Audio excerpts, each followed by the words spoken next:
ஸ்ரீமதே ராமானுஜாய நமக. ஸ்ரீ துளசி மகாத்மியம் 16வது அத்தியாயம்.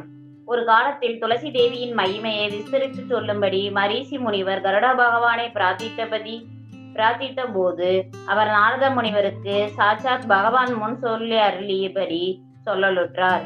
யாவனொருவன் திரிகரண சுத்தியுடன் மண்டபம் ஒன்று நிர்மித்து அதில் துளசி தேவியை எழுந்தருளச் செய்து மேல் அத்தியாயங்களில் கூறிய பிரகாரம் பூஜித்து வருகிறானோ, அல்லது பிருந்தாவனம் உண்டு பண்ணி அதில் துளசி தேவியை வைத்து விருத்தி செய்கிறானோ, அவன் யுகத்திற்கான சுகமனைத்தும் பெற்று முடிவில் நிரதிசெய்ய இன்பமான பரமபதத்தை அடைகிறான் என்பதில் எல்லளவும் சந்தேகமில்லை.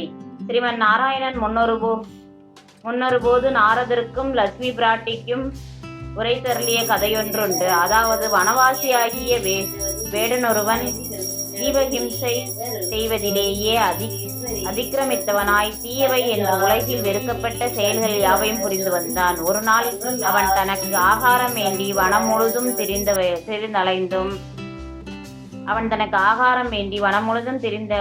திரிந்தலைந்தும் ஒன்றும் அகப்படாமல் பசியின் கொடுமையினால் ஒன்றும் தோன்றாமல் ஒரு மரத்தடியில் அமர்ந்தான். அப்போது ஒரு மிருகம் இவன் இருக்கும் வழியாய் ஓடி வருவதைக் கண்டு சந்தோஷம் கொண்டு, இதுவும் நமது அதிர்ஷ்டந்தான் என்று சிந்தித்து அம்மிருகத்தை கொல்லும் நிமித்தம் தனுவை எடுத்தான். ஓடி வந்த மிருகம் வேடனை கண்டதும் பீதியடைந்து அருகில் இருந்த துளசி வனத்தில் பிரவேசித்து வேடுவனும் அதன்பின் தொடர்ந்து அம்பெய்தான். அதனால் மிருகம் பிராணனை விட்டு நற்கதியுற்றது. அனந்தரம் வேடன் அம்மிருகத்தின் மாமிசத்தால் தனது பசியினை தணித்து கொண்டான். ஆயினும் 2 தினங்களுக்குள் அவனும் பிராணனை விட நேரிட்டது.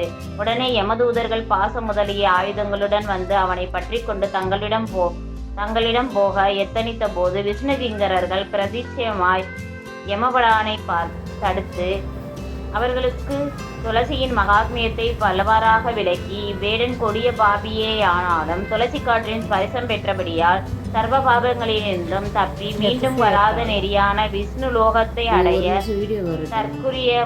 அடைவதற்குரியவனாவான் என்று புகழ்ந்து வேடனை விமானத்தின் மீதேற்றி வைகுண்டத்திற்கு அழைத்து சென்றனர். ஆதலால் பாபிஸ்டரும் துளசியை ஸ்பர்சிக்க பெற்றால் இம்மை பயனையும் மறுமை பயனையும் வீட்டு பயனையும் அடைவார்கள் என்பது சத்தியம்.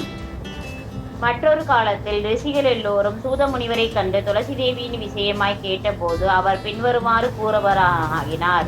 வாமதேவர் சுமேதர் என்னும் நாமதேயமுடைய அந்தனர்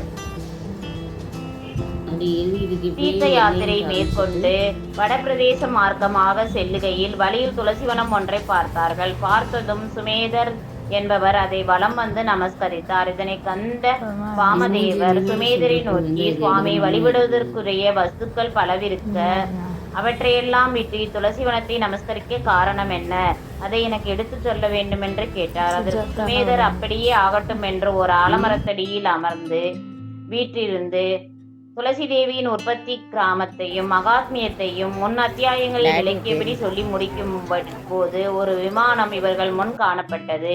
அதில் சுந்தரமான புருஷர் இருவர் இருந்தனர். இந்த 2 புருஷர்களும் விமானத்தை விட்டிறங்கி வந்து மேற்படி பிராமணர் இருவரையும் நமஸ்கரித்து, சுவாமிகள், நாங்கள் இருவரும் பூர்வத்தில் செய்த பெரியோர் நிந்தையாலும் குரு துரோகத்தாலும் பிரம்மராட்சஸ்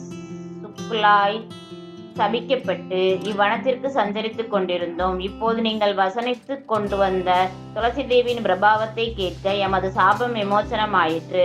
உடனே இவ்விமானம் வந்து எங்களை பரமபதத்திற்கு அழைத்து போகின்றது. பரோபகரிகளாகிய உங்களை பார்த்து நமஸ்காரம் செய்துவிட்டு போகலாம் என்று உங்கள் கண்களுக்கு புலப்பட்டோம்.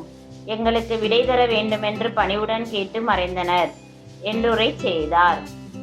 இத்துளசி தேவியின் மகத்துவத்தை சதுர்முக கடவுள் வியாசருக்கும் பிராட்டி இந்திராணிக்கும் அநேக விதங்களாய் சொல்லியிருக்கின்றனர். பார்வதி, சீதை, தமயந்தி, குந்தி, மாந்தாரா முதலிய சிரேஷ்டர்களாலும் இத்துளசி தேவியின் பூஜையானது விதிப்படி கொண்டாடப்பட்டு அவரவர்கள் தத்தமது அதிர்ஷ்டத்தை நிறைவேற்றி கொண்டார்கள். ஐப்பசி மாதம் சுக்லபட்சம் துவாதசி என்று துளசி தேவியின் பூஜையானது விதிப்படி ஆரம்பிக்கப்பட வேண்டும். தங்கத்தினாலேயும் வெள்ளியினாலும் சதுர்புஜங்களோடு கூடிய துளசி தேவியின் இவை செய்து பொன்னால் ஆகிய மேடையின் மேலே தாமரை ரேகைகளால் சித்தரித்து 20 மரக்கால் நெல்லை பரப்பி 16 கலசங்களை நூல்களாய் சுற்றி அலங்கரித்து வைத்து 4 கலசங்களை பாலுள்ள மரத்தின் கிளையில் இருக்கும் மொட்டுக்களால் நிரப்பி வைத்து நூல், வஸ்திரம், ஜலம் இவற்றால் பூர்ணமான புதிய கலசத்தையும் எதிரில் வைத்து துளசி தேவியின் திருவுருவை எழுந்தருளச் செய்து சோடசோபச்சாரம் புரிந்து அஷ்டாகரம், புருஷ சுத்தம் இவற்றால் அர்ச்சித்து தக்க ஆசாரியரை ஏற்படுத்தி அவரை கொண்டு 108 தரம் ஓமம் வளர்த்து தட்சணை தாம்பூலங்களால் ஆசாரியரை சம்மானிக்க வேண்டும். இவ்வாறு பிரீதி தினமும் செய்து வர வேண்டும். குறைந்தது 12 நாளாவது இப்படி முடித்து வர வேண்டும். இதில் குறை நேரிட்டால் இஷ்டபலம் சித்தியாகாமல் கெடுதியே உண்டாகும். இப்பூஜையை கார்த்திகை மாதம் சுக்லபட்சம் துவாதசியில் பூர்த்தி செய்ய வேண்டியது. யாவரொருவர் மேற்கூறியபடி துளசி தேவியை பூஜித்து வருகிறாரோ அவர் தாம் கோரிய அபீஷ்டங்களை எல்லாம் அடைந்து முடிவில் வைகுண்ட பிராப்தியையும் பெறுவார் என்பது திண்ணம் என்று முறிந்தருளினார். முற்று பெற்றது. துளசி மகாத்மியத்தில் 1 முதல் 16 அத்தியாயங்களும் முடிவு பெற்றது. இந்த 1 முதல் 16 அத்தியாயங்களையும் கேட்டாலும் பலன் பெறலாம், எழுதினாலும் பலன் பெறலாம், படித்தாலும் பலன் பெறலாம். 3 விதங்களையும் செய்யலாம். எல்லா பலன்களும் கிடைக்கப் பெறுவீர்கள். இதோடு துளசி அத்தியாயம் முற்று பெற்றது. ஓம் நமோ நாராயணா.